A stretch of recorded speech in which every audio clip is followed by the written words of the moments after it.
So I want to start today, you guys, with a story that's a little bit outside of the kind of things that I usually cover, but I think it ties in with a lot of the media stories that we often talk about here. Regular viewers will know I'm a sports nerd, and this is about the Deshaun Watson signing in Cleveland. For those who don't know, Deshaun Watson is currently being sued by 22 different women who allege sexual harassment. He would hire them for massages, and you can see where this is going, right?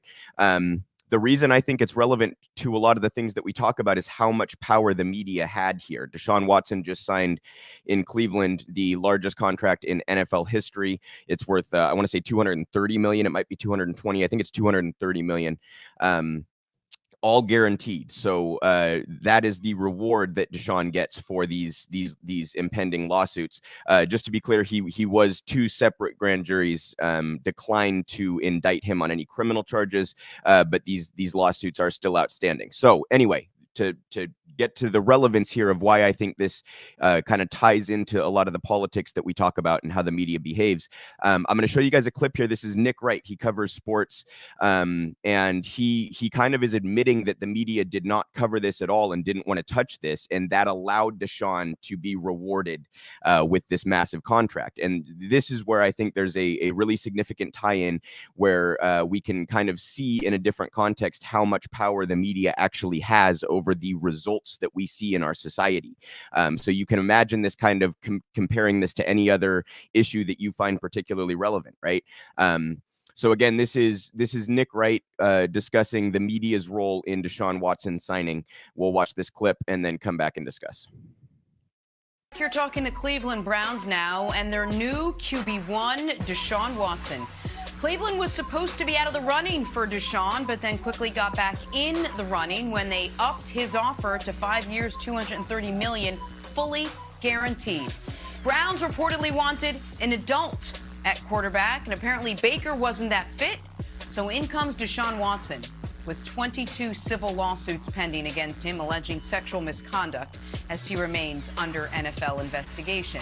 Browns ownership issuing this statement, saying, "We spent a tremendous amount of time exploring and investigating the opportunity to trade for Deshaun Watson. We are acutely aware and empathetic to the highly personal sentiments expressed about this decision. Our team's comprehensive evaluation process was one of the utmost importance due to the sensitive nature of his situation and the complex factors involved. We also understand there are still some legal proceedings that are ongoing, and we respect the due process." Nick, what was your reaction to the Browns trading for Watson and giving him this contract? I found the whole thing to be grotesque, to be totally candid. And I think in a very odd way, Deshaun Watson has benefited from how uncomfortable the allegations against him are to discuss in polite company and certainly on television. I can speak for myself, it's for this show to some degree. We have stayed away from this story probably more than we should have, in a way I don't think we would have if Deshaun was accused of hitting, physically punching or slapping 22 women. But because if you read the lawsuit, it is almost impossible to discuss in detail at all on television.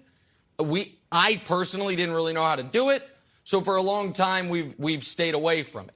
I think that allowed the Browns and the other teams that are pursuing him to feel more comfortable pursuing him and not think they are going to get excoriated on national television. I want to also make this very clear, and I'm going to be very careful with my words here. I've read the lawsuits. I have followed this story incredibly closely, and I find it, for me personally, impossible to believe Deshaun Watson has a massive 24-person conspiracy against him. I believe he did at least some of what he was accused of doing, and I did not think it was going to end his career because he's too good at football, Brew.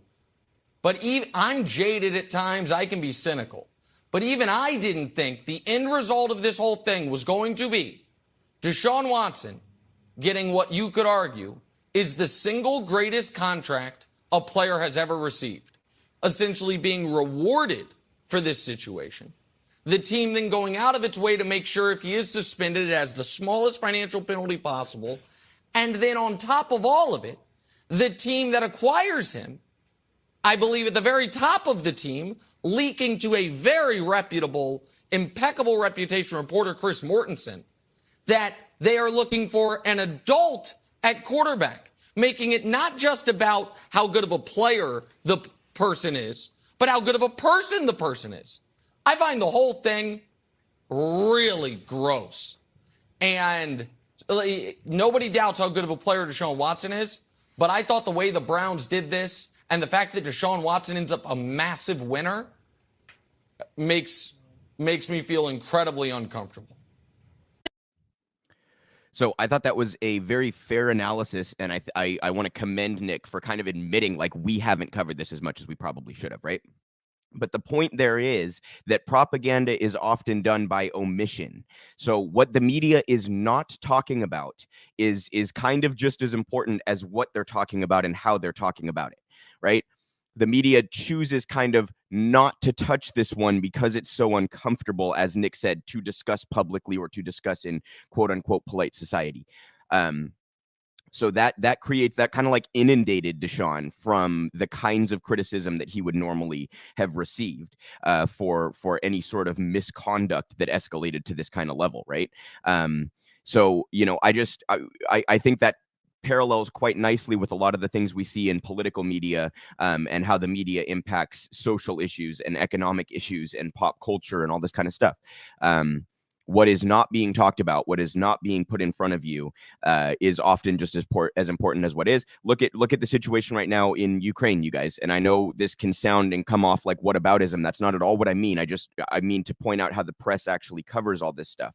You don't hear jack shit about Yemen or Somalia or Iraq or Afghanistan or Pakistan or Palestine, right? Jack shit. The Sudan, jack shit. Syria, jack shit. But you hear constantly about Ukraine.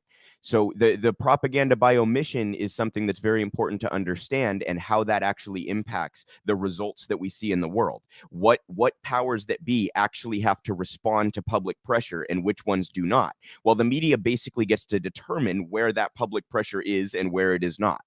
And in this case, that led to Deshaun having this comfortable path to the best contract in NFL history, despite being accused by 22 women of sexual misconduct. And I think we can all agree that that is pretty grotesque, as Nick said, and gross. And, you know, I think that similar things happen in similar ways to politicians and executives at companies and the powerful people among our society in terms of how the press treats them with kid gloves and plays stenographer for them, while you know, focusing attention on convenient narratives and applying public pressure in convenient places. So anyhow, I know that's a little bit outside of the kind of story that I usually cover, but I did kind of want to start with that because I haven't been on the air in a couple of weeks here, a few weeks, whatever it's been, and haven't had the chance to talk about that one. So I wanted to get that one out of the way. Huge shout out to Nick Wright for such an honest and candid analysis.